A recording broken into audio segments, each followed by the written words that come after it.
Ha? Naputol yung ano nyo? Oh, ayan. Alis dyan. Dapat gawin para... Ayan, meron pa kami dito isang puno na nakita. Ayan, puno na to. May mga bunga siya, oh. Oh. Para siyang cherry. So ito yung pangalawa namin nakuha ngayon. Hindi siya kasing dami yung unang nakuha namin doon. Ito, nakaumbok din yung lupa. Pero sa tingin ko, hindi ganun karami. So titingnan natin kung kayang punuin namin yun. Hangirap. Ayan. Tapos na kami lahat, guys. Manguha ng kurot. Umakyat sa bundok. Kumain. Mag-lunch. Doon po namin ipapakita sa inyo ay kung paano siya gagawing babalatan, tapos slice, tapos ibabad sa tubig, sa dagat muna, tapos babad sa tubig, tapos pipigaan, tapos saka siya lulutuin. Yun. Kaya ang gagawin nyo po ay subscribe. Kabolol. Subscribe. Oh, sino sa amin ang mga pinakagwapo? Siyempre ako. So yun lang, sana nag-enjoy kayo. Magandang gabi po sa inyong lahat. Ngayon po, dito ako lahat. So, gising pa kami. Kasama ko sila nanay, si Uncle, si Sherwin. Ayun, nagbabalat kami ng ng kurot. Tingnan mo. Ayan yan. Kurot, ito na yung tsura. Pwedeng hawakan ko, di ba? Magponggas ka naman. Wow! So, ito kasi sabi nila, kailangan pagkahukay, babalatan agad para medyo malambot pa. Tapos bukas yung parang i-slice siya ng maninipit. Nagbabalat siya ng kurot. Ayan, no, tingnan mo. Ayan, siya na nakagwantes. Di ba? Protection yan din sa dagsa. So, kung mapapansin nyo, parang baka sabihin nyo medyo bakit marumi. Ito pala, sabi ni nanay, talagang ganito. Pag binalatan, hindi talaga siya hinuhugasan. Hindi siya hinuhugasan. Ganyan lang siya. Kumbaga mukhang maruming tingnan. Marumi naman talaga. Oh. Maraming mga nandiyan yung mga dumi ng balat. Oh my God! What? Ganyan lang talaga normal. What the fuck? Tinatawag na balutakan. Yan. Slicer. Wow! Parang nalaglag doon. So kapag ini-slice mo ganyan, isang size lang yan lumalabas. No? Yan. So yung mga ganong tira-tira, kagaya niya, no?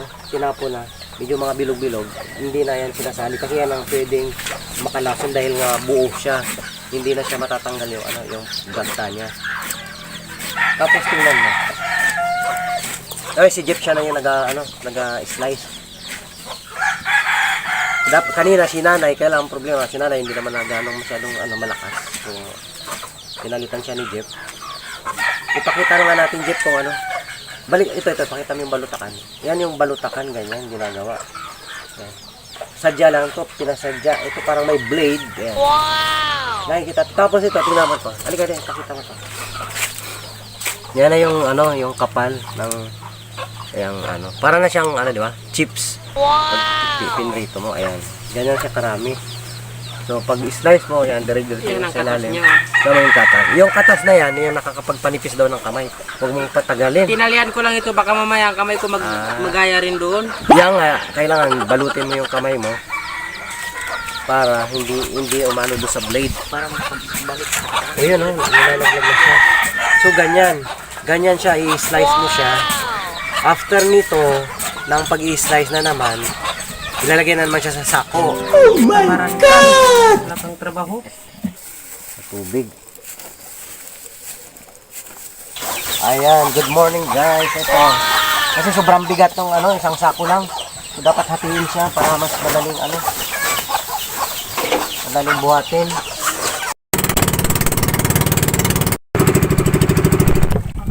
At ibababad yung kurot sa tubig. Yan, malinaw na yan. Ako na yan. Yan sa malinaw na tubig. Ano siya, matrabaho. Buhay ng magkukurot, ganyan. What? Mabusisi lang ang trabahong yan. Mabusisi. Saka ang tagal mo, saka ka makakain ng 1 linggo. Oh my God! Punta kami sa dagat para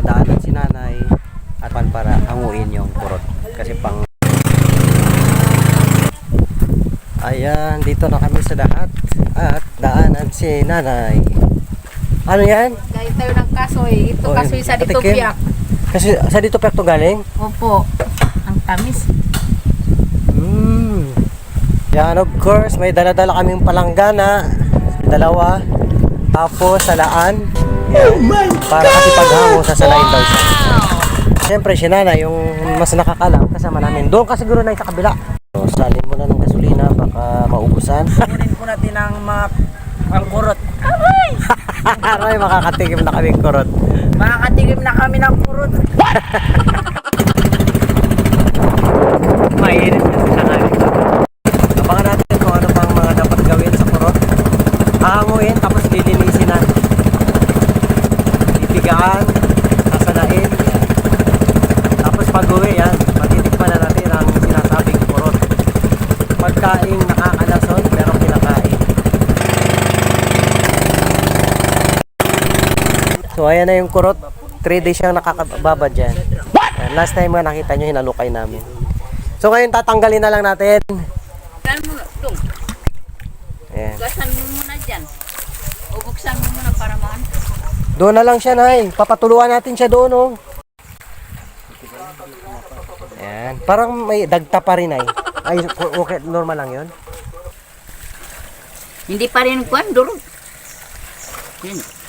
Galawin lang yung plastic. Oh, ayan. Yan, ganyan. Ayan, para siyang Siguro nga, buta dati. ihalukay-halukay mo. Video na siya. Mahugasan din yan. Mabaho. Ay, sabi ng mga magkukurot, yung mabaho daw, yun ang mas masarap. Kasi ninabi, ang Pero pag bagong hango siya doon, after 3 days, parang medyo siya may amoy konti. Oh my God! Pero ang sabi naman nila, ng mga magkukurot, saka sila yung mga matatanda, kung ano daw yung medyo mabaho-baho, yun ang medyo masarap. barang. Ayan, malinis na siya, oh. So after mahugasa, i-drain din siya ulit. Ayan. Kinakain na ilaw. Hindi pa nga naluluto. Sarap. Sarap. Ayan ang sabaw niya, oh.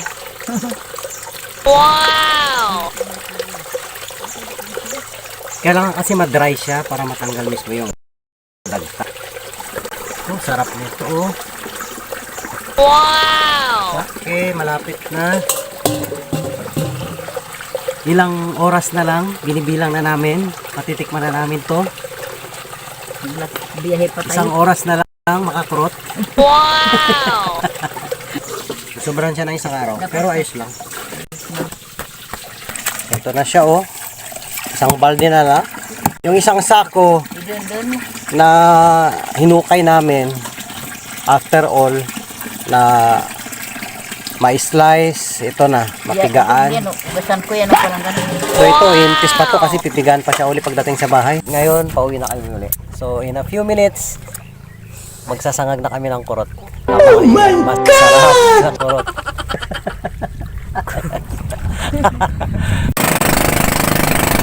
So ngayon, pipigaan na ni Nana yan. Yung kurot para mas matanggal pa yung tubig. Ano na See? Yan, di mo nag... O, kuha nagkusan lagan na kung nakusan lagan. So ayan. Ito na yun, napigaan. Ayan. So ito na yan. Pwede na. Ayan. Excited na ako. Gusto ko ng tikman. Ito nga yung ibang magustuhan niya, yan na lang kainin niya. Oo. Kung wala kang bigas, pwede ito. Wala. Pwede na. Sige. Lalagyan na siya ng konting mantika.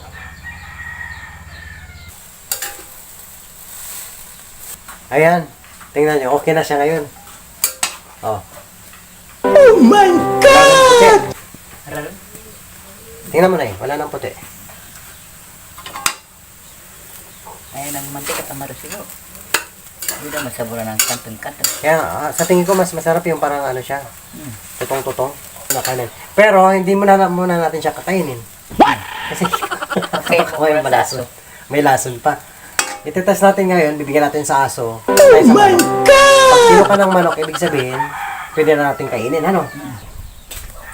Whitey! Mainit. Hindi ka, dali. Ikaw muna yung aking lasunin. Hindi.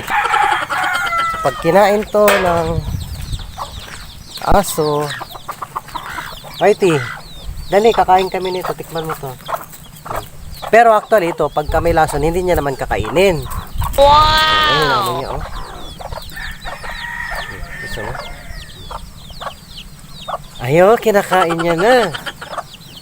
Wow! So, it means, oh, ito sa manok nga. Huwag na. Ikaw, okay na sa'yo. Kinain mo na. Ito.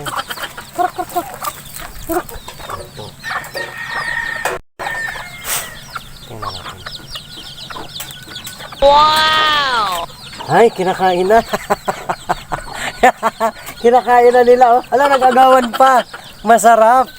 So, ibig sabihin, pwede na namin kainin. Wow! Pero actually, kahit ititest mo yan sa mga hayop, kunwari, manok, kagaya ni Whitey, saka yung, yung mga manok, kapag yan, may lason pa, hindi po yan nilang kakainin. Parang amuyin lang nila. So, kakain na tayo ng kurot. Kinain na nila eh. So, that's mean, it's our turn. Wow! Tikman na natin. Ang kurot. Kasi safe na to eh. Kinaya na ni Whitey.